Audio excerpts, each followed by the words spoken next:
Oi pessoal, tudo bem? Hoje então a gente vai continuar o nosso conteúdo. Hoje nós vamos ver dois tópicos, tá? A gente vai continuar o tópico dos arrays. Então a gente viu semana passada que um array é uma variável, é um tipo na verdade, né, de variável em que a gente consegue armazenar mais de um valor, certo? Então é uma variável, um tipo, né, composto, que eu tenho mais de um valor. E esses valores são sempre homogêneos. Composto homogêneo. Porque o tipo do dado que eu armazeno no array é sempre o mesmo, tá bom? O array que a gente viu na semana passada, ele é um array de uma dimensão. Tem gente que chama array de uma dimensão de vetor, tá bom? Essa nomenclatura ela não é muito correta, tá? Mas é uma nomenclatura que é usada no Brasil, tá? Então não vou falar que você está errado em usar, mas também não é a melhor nomenclatura. Então a gente usa o termo em inglês normalmente. Se quiser usar em português, o certo seria arranjo, tá bom? Enfim, como que funciona o array? Esse array aqui eu tenho 6 posições. Para eu declarar ele, eu coloco o tamanho entre colchetes. E aí eu tenho um array com essa quantidade de posições que eu posso utilizar. A primeira posição é a posição 0. E a última posição do array é o tamanho dele menos 1. 6 menos 1, 5. Por que é 5? Porque tem a posição 0. A gente conta o 0, né? Depois, mais para frente, quando a gente for ver a parte de ponteiros, eu explico por que o primeiro endereço é sempre 0, tá bom? A gente vai ver o porquê disso. Então tem posição 0, posição 1, posição 2, posição 3, posição 4, posição 5. Nesse caso, eu armazeno inteiros. Só que, pessoal, os arrays eles podem ter mais de uma dimensão. Pode ter duas, três, quatro, cinco dimensões. O que você precisar no problema que você estiver resolvendo, tá? É lógico que a partir de quatro dimensões já são problemas muito específicos, né, que vocês vão precisar resolver, se é que vão precisar resolver, tá? Então, o mais comum é você ver arrays, lógico, de uma dimensão, são muito comuns, muito útil, muito utilizado, e arrays de duas dimensões, tá? O que seria um array? Como seria um array de duas dimensões? Tem gente também que vai chamar esse array de duas dimensões de matriz. Mas, de novo, ele tem a forma matricial, mas ele não é bem uma matriz, né? A pessoa tenta trazer aquela ideia da matemática, que é uma matriz lá da matemática. Que você pode transpor, que você pode calcular o determinante. Você pode guardar valores aqui dentro, que são os valores de uma matriz, realizar os cálculos relativos a matrizes, só que isso não vai estar disponível para você. Se você mandar somar dois arrays de duas dimensões, não vai dar a soma de matriz, simplesmente vai dar um erro, porque a gente vai ver depois o porquê que aconteceria um erro, erro entre aspas, tá? Como que eu declaro então? Olha só agora, essa minha matriz, ela é 4 por 4, é uma matriz quadrada, né? Eu tenho quatro linhas e quatro colunas. A gente já viu que em uma dimensão a primeira linha, a primeira coluna é a posição 0 e a última é o tamanho menos 1. Perdão. Aqui eu tenho uma matriz, né? Essa forma matricial de um array de duas dimensões. Até eu confundo, tá? Quando tem duas dimensões. Eu tenho as linhas de 0 a 3, quatro linhas, e eu tenho as colunas de 0 a 3, certo? Se isso aqui for um array de duas dimensões de inteiros, como que eu declaro ele? Int, vamos chamar de A2. E aí, pessoal, a gente vai colocar as duas dimensões. A primeira, a gente sempre vai interpretar, você pode interpretar de outra forma, tá certo? Mas o usual, interpretar a primeira como sendo a quantidade de linhas e a segunda como sendo a quantidade de colunas. Então, nesse caso aqui, eu tenho um array de duas dimensões de 4 linhas por 4 colunas, certo? Então, para declarar um array de duas dimensões, a primeira dimensão é entre colchetes, depois vem colchete de novo para a segunda dimensão. Ah, se eu quisesse de 3 dimensões, aí se a gente for fazer uma representação gráfica, a gente teria um cubo, certo? Eu tenho um array de 2 dimensões aqui, só que eu tenho n arrays de 2 dimensões. Aqui nesse caso, são 3 linhas, 3 colunas e 3 aqui de profundidade, certo? Como se eu tivesse, então, 3 estruturas matriciais, uma em cima da outra. Para eu declarar isso, de novo,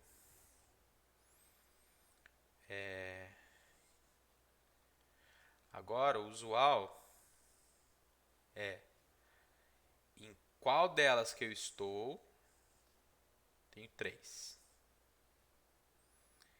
Qual quantidade de linhas, quantidade de colunas. Ah, precisa ser sempre igual? Não, você pode pôr o valor que você quiser, tá certo? O limite dessa alocação, né, vai ser o que o computador, que a máquina vai te dar, tá? Bem, exemplos. Esse exemplo aqui lá na apostilinha estava errado, tá? Eu estou consertando ele. Não é que ele estava errado, os comentários aqui estavam errados, tá bom? Então no for agora, que a gente for controlar esses arrays, pessoal, a gente vai usar letra I e letra J, tá bom? Lá na matemática é comum também, né? I está falando de linha, J representando coluna. Então olha lá, como que eu declaro um array, né? Array de dimensões 3 por 3 de inteiros. Int array, 3 dentro de colchetes, fecha colchetes, abre colchetes, 3 de novo, fecha colchetes. Então, isso aqui, na hora que eu declarar, eu tenho um array de 2 dimensões, que ele tem 9 posições. 3 na primeira linha, 3 na segunda linha, 3 na terceira linha. Certo? Bem, se eu quiser inicializar, igual eu inicializei lá nos exemplos anteriores, eu posso inicializar como se fosse um array linear de uma dimensão. O que vai acontecer quando eu fizer isso? Bem, o array é 2 por 2. Eu estou passando 4 valores, então quer dizer, vão vir 2 para a primeira linha e 2 para a segunda linha. Então eu vou ter, no final das contas, na memória, isso aqui. 2 e 2, na linha 0, coluna 0 tenho 2, linha 0, coluna 1 tenho 2, linha 1, coluna 0, 2, linha 1, coluna 1 tenho 2 também. Tá? Pode ser inicializado dessa forma. Quando eu não preencho tudo, acontece igual lá no array de uma dimensão. Vai preencher com zeros o restante. Então aqui eu tenho 2 linhas por 3 colunas. 3, 3, 3. Eu vou ter 3, 3, 3 na primeira linha e tudo zero na segunda linha. Ah, eu quero declarar tudo com zero, quero inicializar com zero. Só põe um zero, lembram disso? O zero vai ser da primeira posição e ele vai preencher com zeros as restantes. Aqui é um array de 5 por 2. 5 linhas por 2 colunas. Bem, eu posso usar o inicializador, pessoal, separando por linha. Estão vendo? Que faz mais sentido. Então eu tenho abre e fecha chaves aqui para indicar que é o array total, completo. E aqui eu venho minha primeira linha. Perdão, gente. E a segunda linha. Certo? Se a gente omitir a primeira dimensão, estão vendo aqui? E usar inicializador, o que vai acontecer? Ele vai criar essa quantidade de linhas aqui dependendo da quantidade de arrays que eu defini aqui dentro. Então, olha lá, eu tenho x linhas, não sei ainda quanto que vai ser, por 3 colunas. Então, eu tenho um conjunto de 3 dados, mais um conjunto, mais um conjunto, mais um conjunto. Tem 4 conjuntos, que dá quanto? 4 linhas. Então, depois que essa linha executar, esse array ele vai ter 4 colunas. E aqui, 4 linhas, desculpa. E aqui, o exemplo usando macro, né? Que eu falei para vocês que tem chama de constante, mas não é constante, é uma macro. Macro M e macro N, que lá em cima, que a gente usa a diretiva define para definir macro, né? M vai ser substituída, vai ser expandida, que a gente diz, né, para 5, e o n que vai ser expandido para 2 antes do código ser compilado, tá bom? Bem, como que eu faço para descobrir a quantidade de linhas e a quantidade de colunas de um array de duas dimensões? Então, olha lá, aqui todos os exemplos são análogos, né? Vamos ver só o primeiro. Então, linhas do array 1, como que eu faço? Eu divido o tamanho inteiro do array pelo tamanho de cada linha, certo? Se eu tenho um array de tamanho 9 e cada linha eu tenho 3 elementos, 9 dividido por 3 vai dar 3, então eu tenho 3 linhas. E as colunas, como que eu faço? Eu pego uma das linhas do array, estou pegando a primeira, e divido por um dos elementos. Aqui eu posso pôr o tipo também que vai funcionar. Tá certo? Então isso eu obtenho de forma dinâmica, entre aspas, a quantidade de linha e de colunas. E aqui é a iteração sobre o array. Tá bom, gente? Consultando os dados. Então, vou ter um for dentro do outro for, com controle de i e controle de j. I para linha, normalmente, j para colunas. Eu percorro, eu itero do i0 enquanto ele for menor que linhas array 1, que é a quantidade de linhas que a gente calculou, e eu vou incrementando. E o j igual a 0, para cada i, eu inicio o j em 0, vou até a quantidade de colunas e vou incrementando. E para acessar um valor numa determinada posição, eu passo no primeiro colchete a primeira dimensão, que a gente está assumindo que é a linha, e a segunda é que é a coluna. Esse assumir que é linha e que é coluna, pessoal, é o que é mais usual, tá bom? Você poderia entender a primeira dimensão como coluna e a segunda como linha, não daria problema nenhum, tá?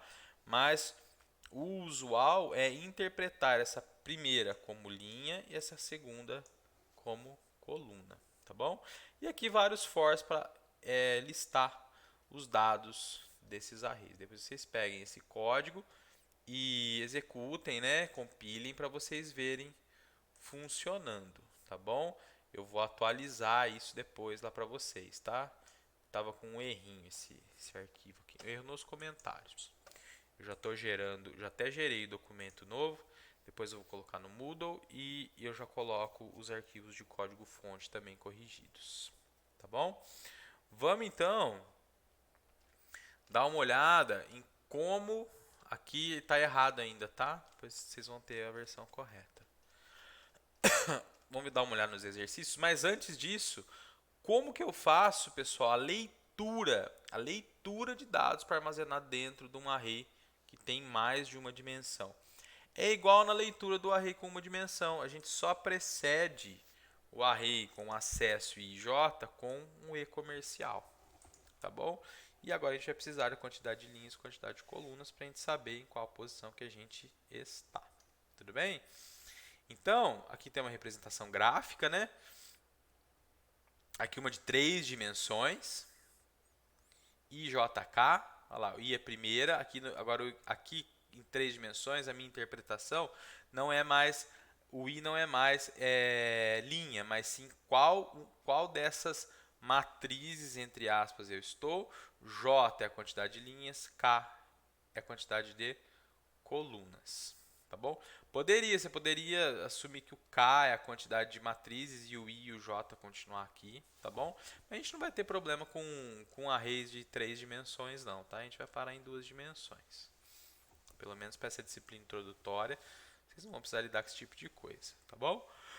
Então, os exercícios. O primeiro, preencher um array de 3 por 2, um array 3 por 2 e imprimir na forma de uma matriz. Olha lá, 1, 2, 3, 4, 5, 6, 1, 2, 3, 4, 5, 6. Mostrar desse jeito aqui que vocês já sabem como que faz, que tem um dos exercícios das semanas anteriores que pede isso aqui e explica como que faz, né? Próximo, 2 arrays de dimensões 3 por 3 e fazer a soma num terceiro. Então, olha lá, faz a leitura do primeiro, faz a leitura do segundo e mostra o array soma. Não é simplesmente pegar o primeiro array, somar com o segundo e jogar numa terceira variável, pessoal. Tem que somar posição por posição. O desafio maior aqui vai ser mostrar desse jeito. Aí vocês vão ter que parar para pensar um pouquinho, tá bom? Sempre lembrando que os asteriscos pretos são espaços. Próximo, preencher 3 por 4. Outro.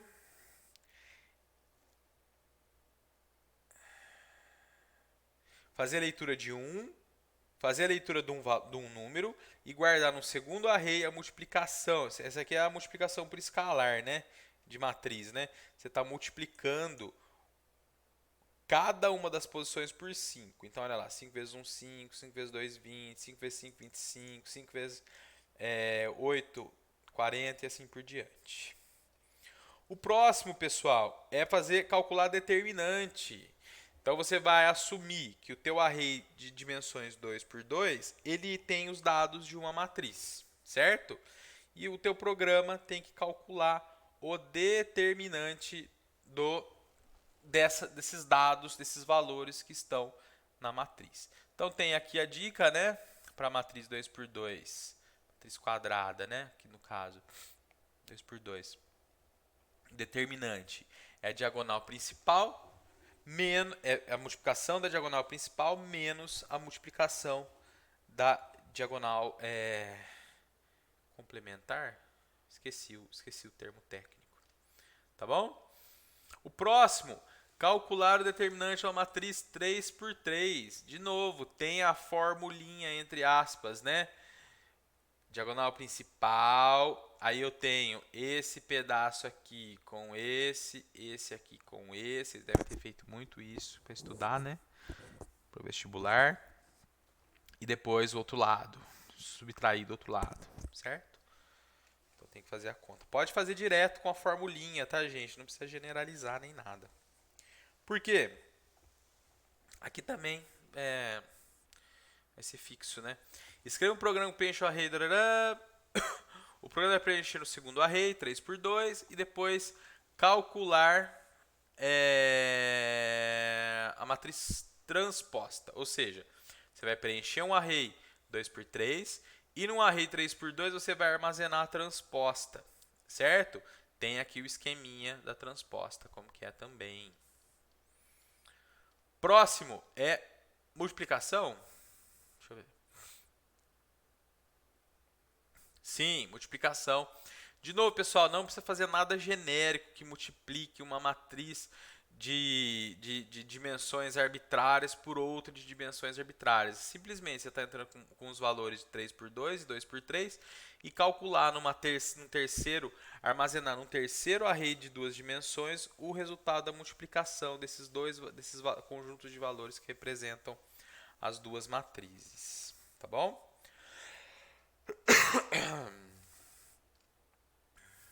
Próximo.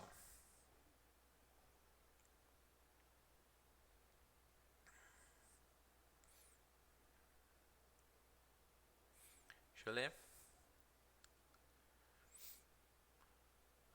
Esses aqui são problemas novos que eu coloquei. Acho que eles não estavam no ano passado. Acho que não mesmo.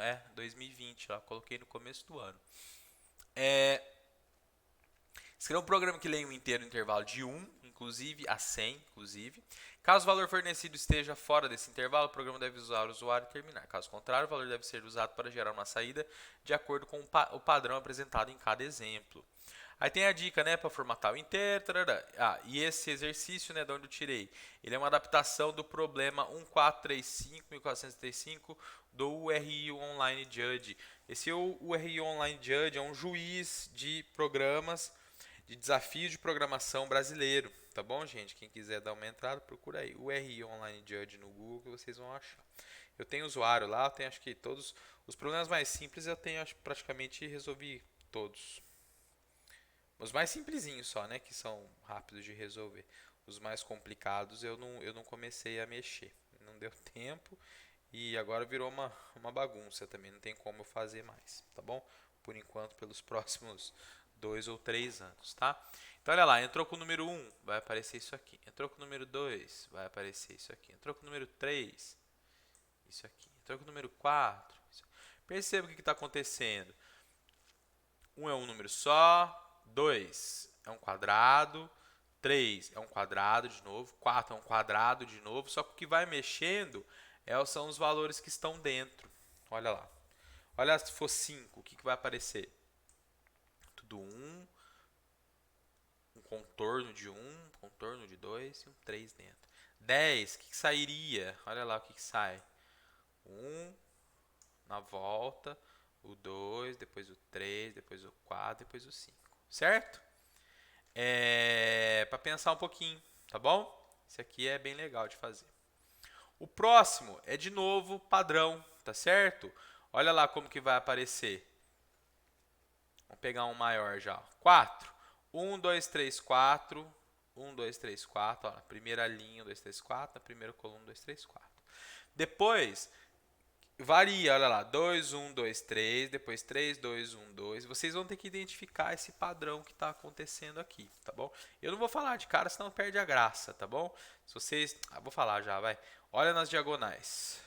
1, 2, 3, 2, 3. Se fosse 5, teria uma de 4 aqui e os 5 nas pontinhas, que é o que está aqui. Ó. 10 ficaria assim, só que o programa tem que aceitar, né? De 1 a 100. Esses dois só, tá bom? Agora um desafio, quem quiser tentar fazer, é multiplicar duas matrizes, certo? Duas matrizes que podem variar de dimensões 1 por 1 até 10 por 10, certo? Lembra que tem regra para multiplicar matriz, né? A quantidade de linhas da primeira tem que ser igual à quantidade de colunas da segunda, e a quantidade de colunas da primeira tem que ser igual à quantidade de colunas da segunda, quantidade de linhas da segunda, e a matriz resultante vai dar a linha da primeira, coluna da segunda, não lembro agora exatamente, tem que dar uma procurada e relembrar isso, tá bom? Então tem aqui um desafio para vocês tentarem fazer. Beleza? Então esse foi o conteúdo de array de mais de uma dimensão, pessoal. Beleza? Falou!